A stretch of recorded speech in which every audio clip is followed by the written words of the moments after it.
Hello and welcome back to our series on African American history. Today, we're diving into a truly remarkable topic, the stories of enslaved women, who outwitted the very system designed to control them. Each of these women used their intelligence, courage, and sheer strategic brilliance to challenge oppression, and their stories are as inspiring as they are powerful. Let's begin with our first remarkable figure, Mary Elizabeth Bossier. Born in 1839 on a Virginia plantation, Mary's parents were sold away when she was young. When the plantation owner passed away, his daughter, Elizabeth Van Lew, inherited the enslaved people and, being a staunch abolitionist, immediately freed them. While many left, Mary chose to stay with Elizabeth, who soon recognized her exceptional intelligence. Elizabeth arranged for Mary to be educated, teaching her to read and write. This education would become her greatest weapon as the Civil War loomed. Elizabeth brought Mary into her secret spy network, assisting the Union Army. At just around 14 years old, Mary was placed inside the Confederate White House as a household worker. Her mission: to pretend she was slow, quiet, and completely uneducated, so no one would ever suspect her true purpose. The Confederate President, Jefferson Davis, assumed she was exactly what she appeared to be and hired her without a second thought. Mary went about her chores, all while quietly absorbing everything around her. She overheard cabinet meetings, military discussions, financial reports, and troop movements. Whenever Davis stepped out, she would discreetly examine dispatches on his desk, memorizing everything she saw, and then meticulously record the vital information. She passed these secrets through Elizabeth Van Lew's spy ring, and the intelligence went all the way up to General Ulysses S. Grant. Grant himself later stated that the information Mary provided from Richmond was the most effective and useful he received during the entire war. Her work had a massive impact on Union military strategy. In 1995, she was finally inducted into the Military Intelligence Hall of Fame, recognized as one of the most successful espionage agents of the Civil War. Although the details of her later life are a mystery, Mary Bossier stands as a true hero of bravery, strategic thinking, and incredible sacrifice. Our next story is about the daring escape of Ellen and William Craft. Ellen was born in Georgia in 1826. Because her father was her enslaver and her mother was an enslaved woman, she had a very light complexion. She married William, a highly skilled carpenter who was allowed to keep a small portion of his earnings, a rare privilege for an enslaved man. The couple made a pact. They refused to spend one more Christmas in slavery. So, in December 1848, they put a bold plan into action. Ellen disguised herself as a wealthy, young white man, while William played the part of her personal servant.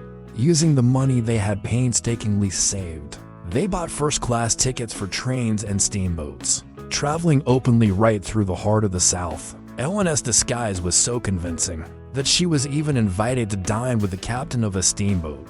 Their incredible plan worked flawlessly. They arrived in Philadelphia on Christmas Day to their freedom. The black community and abolitionist networks in Philadelphia and later Boston embraced them, and they became celebrated heroes. Newspapers published their story, and in a brilliant move, the couple sent humorous Christmas cards to their former enslavers that read, "Merry Christmas, the great escape of Ellen and William Craft." However, their safety was short-lived. In 1850, the Fugitive Slave Act was passed, making it legal for slave catchers to kidnap escapees even in free states. Because Ellen and William were so well known, Boston became too dangerous. They fled to England, where they continued to speak out publicly against the horrors of slavery. In 1860, they published their book, The Great Escape of William and Ellen Craft, cementing their legacy as icons of courage and ingenuity.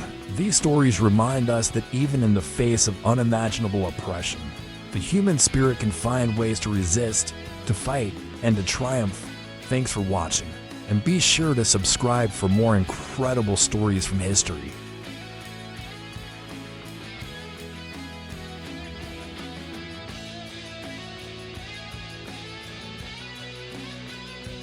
Our third remarkable woman is Elizabeth Keckley. Born in Virginia in 1818, her early years were filled with hardship, as she was moved from one household to another. But even in these difficult times, Elizabeth discovered she had an incredible talent for sewing.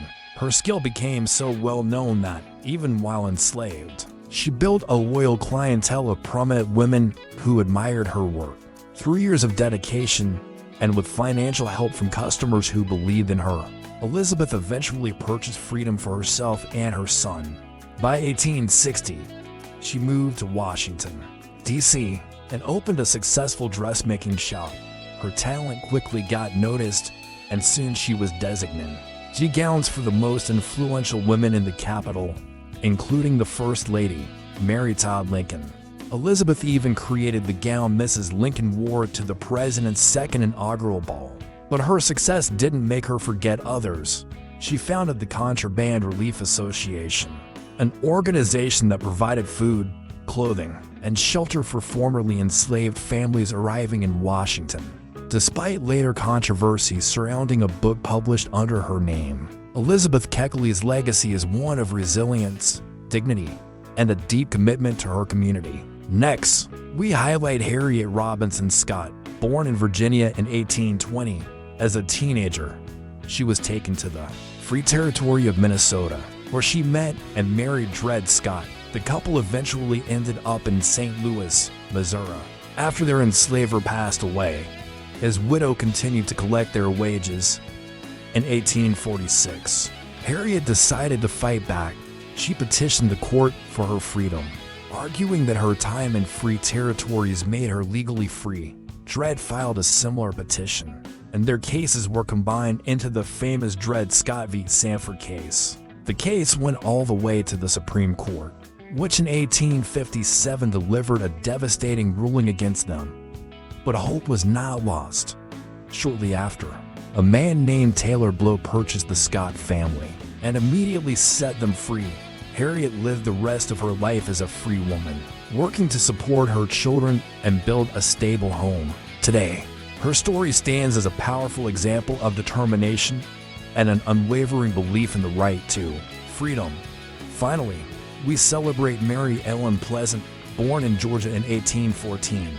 From early on, she was deeply involved in abolitionist communities, helping people seek better lives. After her husband passed away, she continued their shared mission, eventually heading west during the California Gold Rush. There, her incredible business sense took over. She invested in laundries, dairies, and restaurants, building a strong financial foundation. She used her wealth to employ those in need and assist newly arrived families. Mary Ellen also became a pioneer in the fight for civil rights. After being unfairly removed from a streetcar, she took legal action and won, helping to end discrimination on public transportation. In California, she became one of the first documented Black women to achieve major financial success in the U.S., even investing in companies like Wells Fargo. Throughout her life, Mary Ellen Pleasant used her resources to advocate for equality and demonstrated extraordinary leadership. Together, these women, Mary Bozer, Ellen Craft, Elizabeth Keckley, Harriet Robinson Scott, and Mary Ellen Pleasant, forged paths of courage in a world that tried to silence them. They challenged the system with intelligence and determination, leaving behind legacies that continue to inspire. If you enjoyed these stories, don't forget to subscribe, like, and share this video with your friends. Thanks for watching.